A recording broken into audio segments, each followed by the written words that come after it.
Bad news. It's quite hard to wake up these days and look at the state of the world, maybe look at the news, maybe see what's going on from many multiple media accounts or anything like that, and not feel some sense of panic, not feel some sense of kind of anxiety about what's happening everywhere all at once. I think partially we have a few things converging, like this exponential technology, which gives our leverage, destructive and creative leverage, like we have leverage on both sides. It's becoming really high. So we have that coupled with a lot of decentralization in that this leverage is accessible to more and more the things that you can do as an individual now, and everything that you can synthesize to create or destroy things. Like there's more power for the individual, I think, than there's maybe ever been in that regard. So that's a kind of an expansion that's going on. But then one of the other big things that's going on is that we're hearing about it all the time. Like we're connected to all of that change and everybody's interpretation of that change, and even things that people make up about that change. You know, there's so much information coming at us all the time, and our nervous systems are not really designed to cope with that much. I think you can expand into it. You know, I think you can build capacity with this kind of thing, which is a lot about what this work is. It's like as things are speeding up, we need to kind of keep slowing down where we can actually hold the intensity. So we need to create more of this slowness in order to be able to hold the speeding up. Imagine you have a lot of food, you would need to slow down afterwards in order to be able to digest and metabolize and really integrate what's happening. But a lot of us are being carried away on that train of look what's happening now, look what's happening now, look what's happening now. And like there is endless things happening, and maybe there always has been endless things happening, but with this kind of leverage, this kind of decentralization, and with this kind of access to information about that all of the time, the result can be a real cocktail of high anxiety, very high fight flight response, but also a sense of helplessness, complete shutdown. So we would call that freeze, that frozen state of just helpless. My heart is going at 100 miles an hour, but I just can't move. I can't do anything. That is something that we can actually do something about, because we have all of this information coming at us, and it's really not about what gets given. It's about our ability to respond to that, our ability to tune in with our nervous systems, our ability to regulate, self-regulate, co-regulate. It's about connection, like having places, people, areas that you can connect so you can filter through all of this stuff and actually start to, I guess you would say, widen and build this capacity to absorb more and to still walk in the world with a degree of being able to respond to what's happening rather than just being reactive to it. So all of that is stuff that we can do something about. So today's video is going to be tapping for, tapping for state of the world anxiety. That was it. So let's go belly and chest and start to tune in.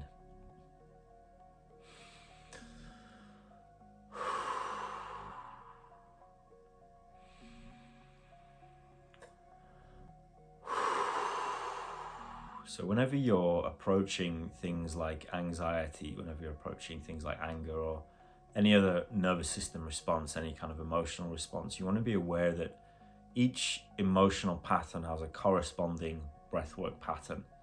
And so what I would invite you to do here is to see if you can feel out how you would want to breathe in this moment, how your body would want to breathe in this moment if it was completely unencumbered, if there was no impediments or pressure or tension on it to do a certain thing or be a certain way. How would it want to breathe, like just right now? And if you just stopped thinking for a moment and just started to let this natural body breath come up, what would it look like and sound like? Would it be like a kind of a chesty kind of breath, or would it be a more kind of shallow, like whatever it is? You don't have to manipulate it in any particular way. We're just looking to make the unconscious conscious. What is the breath pattern that my body is telling me I need to do? Because breath is one of the ways that we process things. Breath is one of the ways that we create space to be able to take more on, to be able to integrate and digest emotions. So drop into that natural breathing. When you notice what it is, you can let your body do that. And notice what your body maybe wants to do while you do that? Is there a sense of a hunch over, a kind of a shut down fear, something like that? Is there that startle reflex where everything in the belly is tense, the shoulders are tense? And again, we're not going to push against that, we're actually just going to exaggerate it and make it more conscious. You can do the same with the breath, you can just exaggerate it, make it more conscious. And then we're going to bring in a little bit of opposites. So if you're crunched down, hunched in, then we'll open back up again. And then crunch down, hunch in, open back up again, and just see what natural movements want to arise.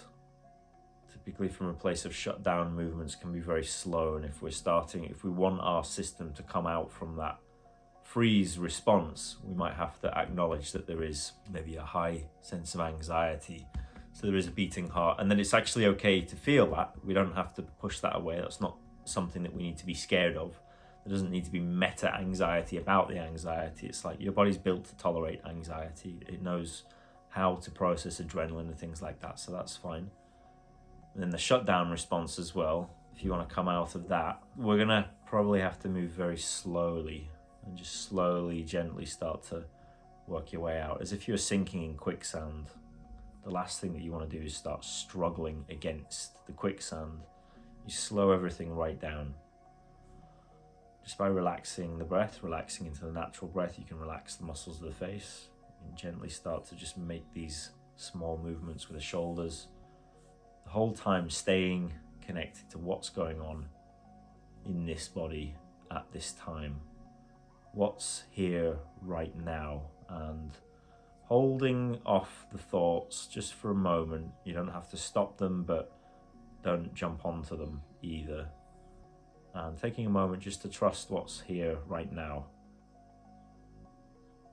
Trusting what's here as a body expression right here, right now, as a somaticization of your experience rather than just a mental representation of it. What does body look like, feel like, sound like in this moment?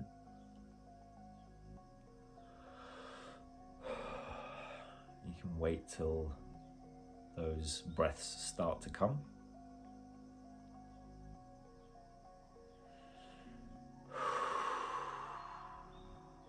And you might start to notice that these feelings of helplessness start to arise. As you slow down, that stuff starts to come up, and that's completely okay. You know, we want this stuff to come up. We want this stuff to be here and to be present with it. It's not going to last forever, and there is a period in time at which this will finish. Knowing that can help provide us with a little bit of safety to, I can actually feel this feeling. I can let go to it, which doesn't mean let it go as in get rid of it. It's more like I'm just going to loosen my grip on it, and as I loosen my grip on it, it can move around, it can do what it needs to do and work itself out in the way that it needs to go.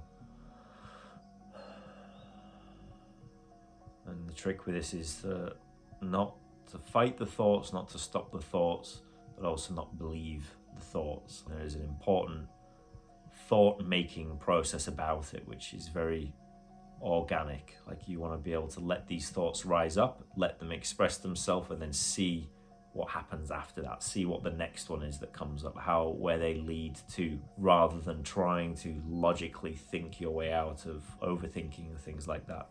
When you let those thoughts come up, they don't have to make sense. Like, you don't have to organize them in a way that is coherent necessarily. Often that drive is from the nervous system that says that if I can know what it is, if I can organize it properly, then I can feel safe. And there is a lot of utility to doing that. But if you're trying to do that from the top down, if you're trying to organize things first with the mind before you've actually let them express themselves, it's not going to organize in a way that would be maybe naturally aligned.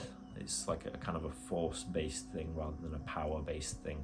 You think of it as if you need to clean out your garage. It's like there's no point in trying to organize things while they're stacked and jumbled on top of one another. You kind of need to let them all come out. You need to bring them all out, spread them all out everywhere so you can see everything that's going on, and then you can start to let your body naturally processes what's there, what's important, what can I get rid of, what can I put back and stack and categorize. But there needs to be that, almost like that chaos of it's going to expand before it can settle down into something else.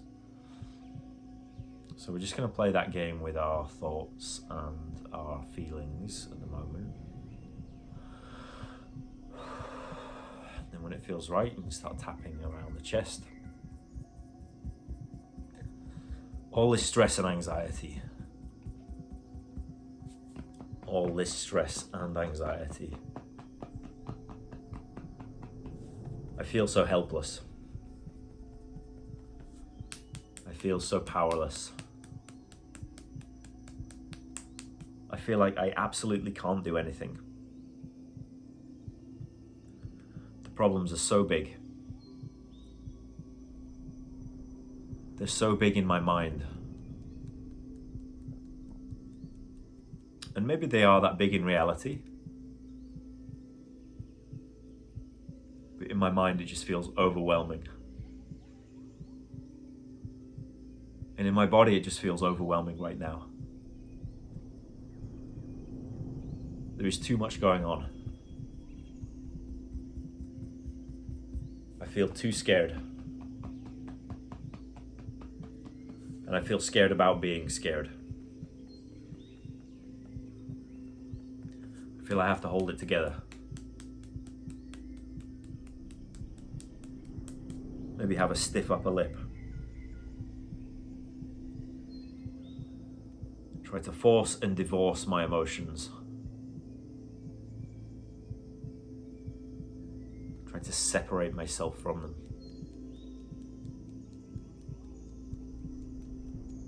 Start to distance myself from what I'm feeling.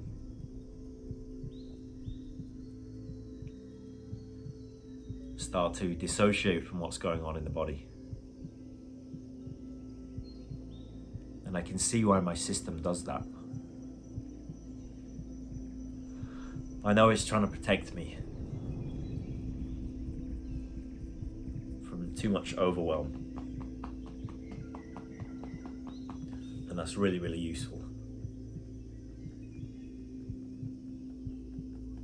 But then at a certain time, I am going to need to feel what I feel. I just need to feel safe enough to do so. And it's difficult to feel safe while things are moving so fast. While I'm constantly immersed in this high-tempo, high-paced stream of news and information, other people's opinions, other people's interpretations,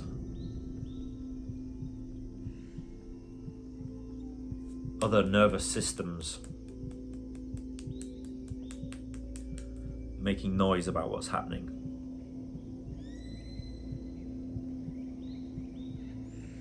And because of transference, because we're communal creatures,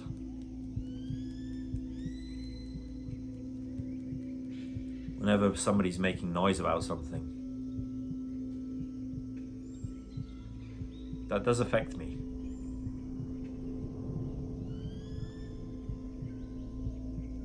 It highlights things in me.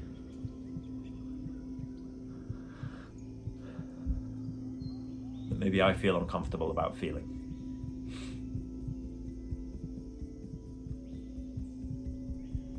But I would like to get comfortable at feeling those things and not make them wrong or bad, but make them part of the natural landscape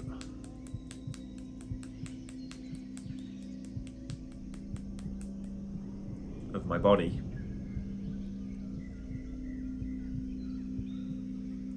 So I don't have to fight against what I'm feeling.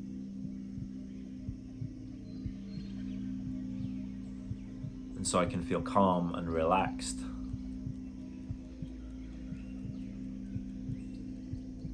even when I'm having emotions.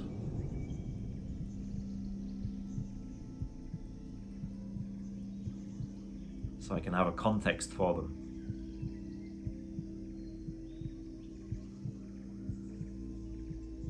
That doesn't give primacy to the story.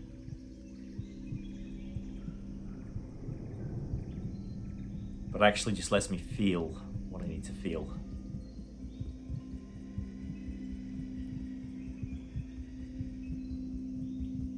Without it saying anything particularly important.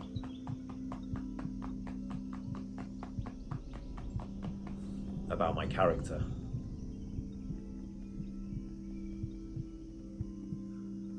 I can feel all these feelings.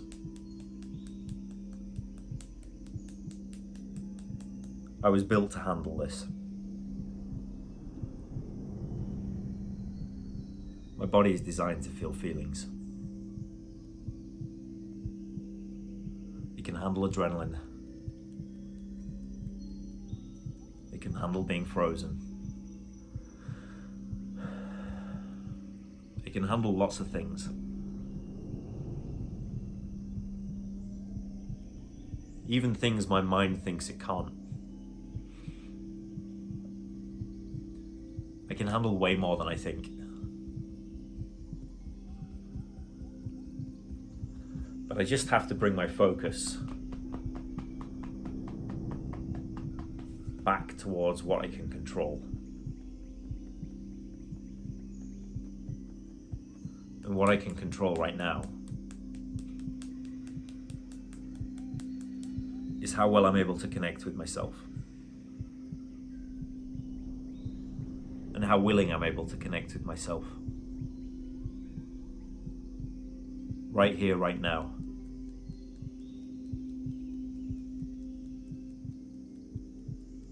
And how willing I am to say, hold on a moment.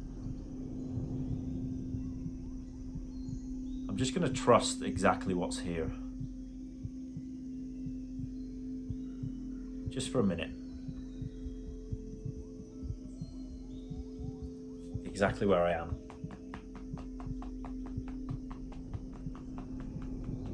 There's a physical expression of nature.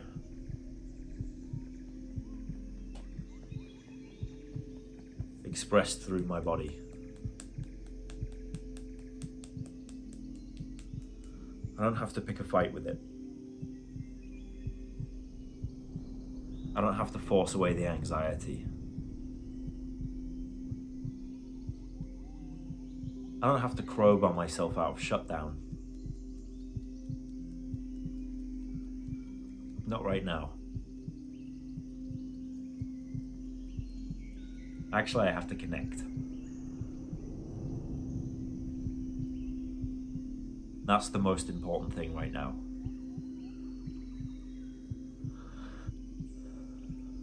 And I choose to make that primary.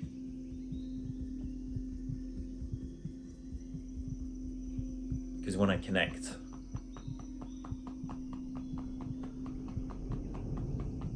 that's when I access the self-organizing potential of my body.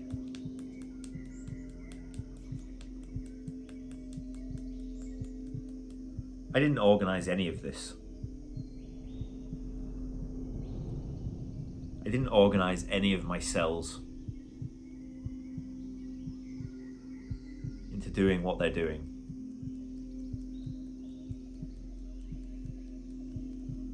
I don't think I could organize it if I tried.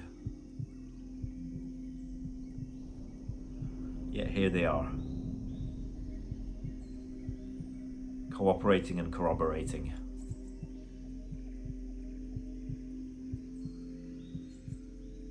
And largely collaborating.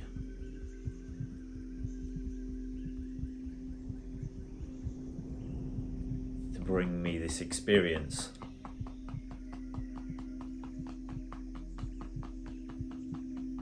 So there is some kind of intelligence here. Even if it's not top-down mental intellect. And certainly when I'm in survival mode, my access to intellectual resources is greatly reduced.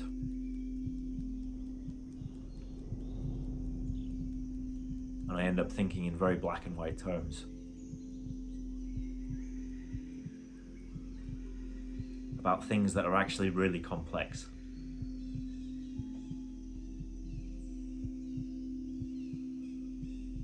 And so I'm willing to be here right now with all this survival stress in my body.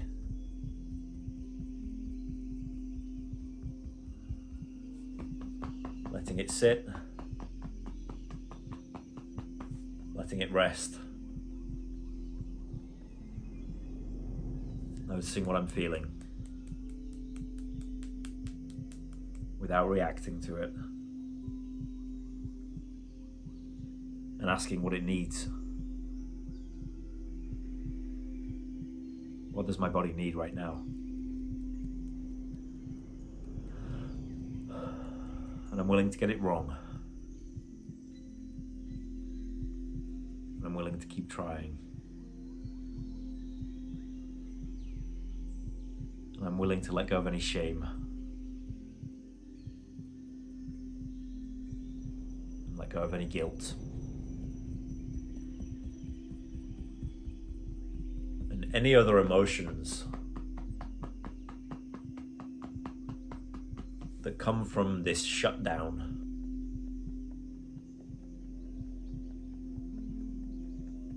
That make me smaller.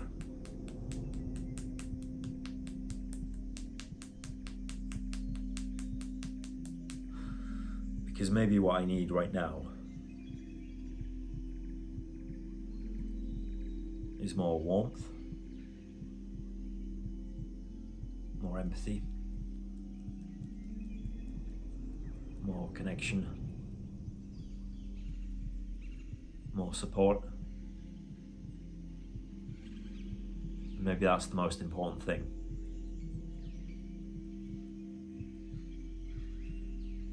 And if I can practice that connection,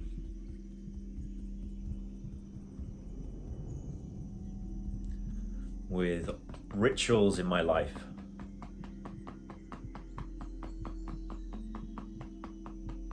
and a rhythm of practices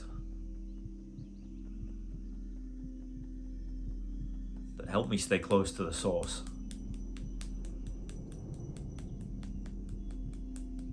I might then be able to start to trust my body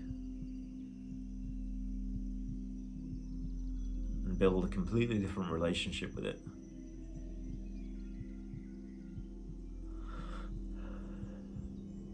Where we can start to trust one another.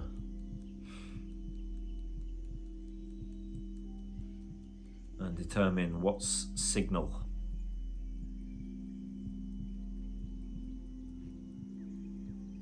What's important.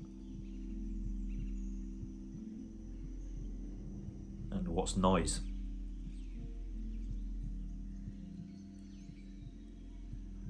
What can I let go of? As not being vital and essential to me in this moment.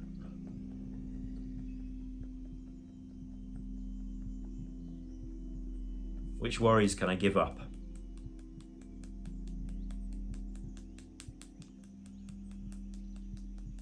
And where can I let my system off the hook?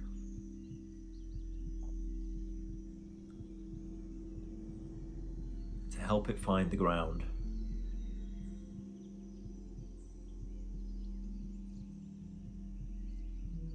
And help me feel rooted.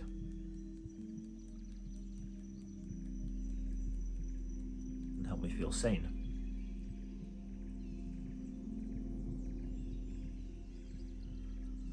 All this remaining survival stress.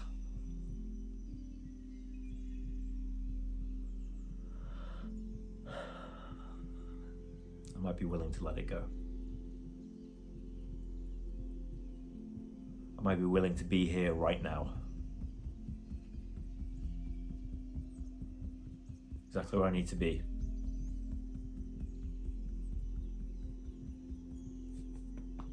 And consider the possibility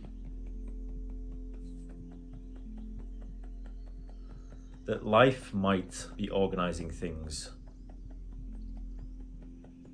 in ways that I couldn't possibly understand. At least not with my survival brain.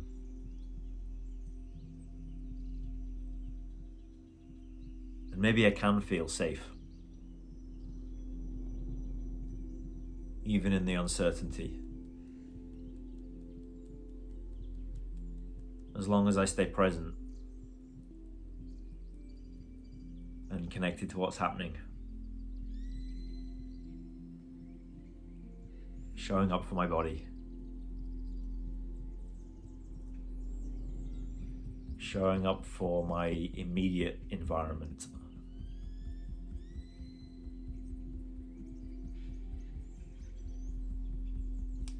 And bringing myself back.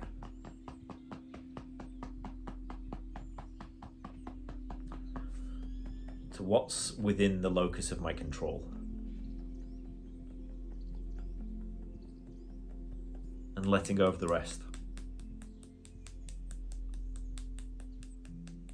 Because I'm just not going to be able to do anything about that. Particularly not in survival brain. But if I focus on my energy inward, and bringing myself into a resonant harmonic,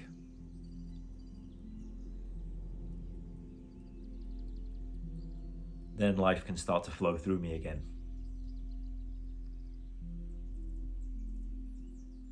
And then who knows what's possible.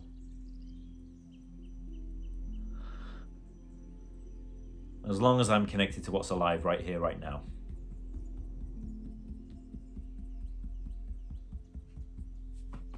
That's all the safety I need. I can trust this process. Even though it might take time. And there definitely might be wobbles. And times where I'm back in survival brain. But that's okay. Being calm is not a destination. It's a practice. It's a rhythm. It's finding connection daily.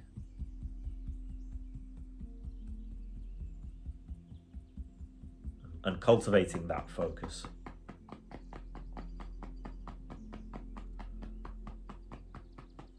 And I might be willing to give that a try.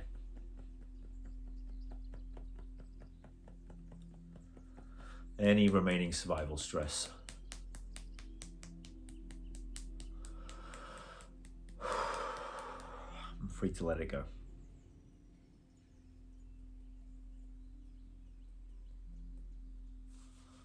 Okay, hands on the belly, hands on the chest. Notice how you feel now compared to before. Notice where your body's at. Notice what's happening. Do you still have this high-pitched thing? Are there still more thoughts that want to express themselves? You really want to give these thoughts airtime, but without kind of jumping onto them and making them real, as in, okay, this is the truth, or this is the truth, or what's the truth. It's like, just let them bubble up, let them come out, and let them kind of sort themselves out and rearrange themselves, and just be present with the feelings that are there as well. I say just, it's not always that easy, but being present with the feelings there, and particularly the really uncomfortable ones, as you kind of build your capacity to be present, that actually opens them up to the energy that they need to be able to transform into something completely new. And then the thoughts will start to reflect that something completely new. So thanks for watching. I hope this was useful for you. Let me know in the comments and feedback if there's anything that piques your interest from this or anything that you want to request. Hope you have a wonderful rest of your day or whenever it is that you're doing this, and I'll see you in the next video.